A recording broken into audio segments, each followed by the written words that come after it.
সম্মানিত চাষি ভাইরা, আপনারা যারা বর্তমানে ধান চাষ করছেন, তো এই যে ধানের যে অবস্থা এখন দেখা যাচ্ছে, ধানটা কিন্তু অর্ধেক পরিমাণ ফুলে গেছে। তো আপনারা অনেক সময়ই না জানার কারণেও অনেক সময় ভুল করে থাকেন।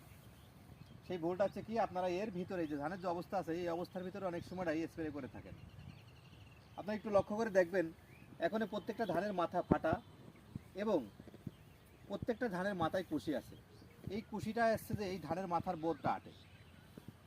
আপনারা এখন যদি এই ধানের ভিতরে নেমে স্প্রে করেন, তাহলে আপনাদের অধিকাংশ ধান চিটা হয়ে যাবে, কালো হয়ে যাবে। তার একটাই কারণ আছে, যখন ধানটার মাথা ছিদ্র থাকবে, আপনি যখন কোনো কীটনাশক বা কোনো ছত্রাকনাশক স্প্রে করবেন, তখন এই ধানের যে ছিদ্রটা আছে এই ছিদ্রটার ভিতর দিয়ে এর ভিতরে প্রবেশ করবে ওই কীটনাশক বা বালাইনাশকটা।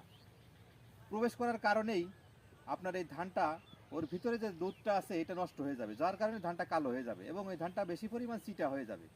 তো আপনাদেরকে যা বলবো, এই ধানটা পরিপূর্ণভাবে ফোলার পরে যখন বালির মাথাটা কিছু পরিমাণ হেলা দেবে, এরকম যখন হেলা দেবে, তখন আপনার এই ধানটা মাজরা হোক, কারেন্ট পোকা হোক, যে কোনো ব্লাস্টের জন্য হোক, আপনারা স্প্রে করবেন।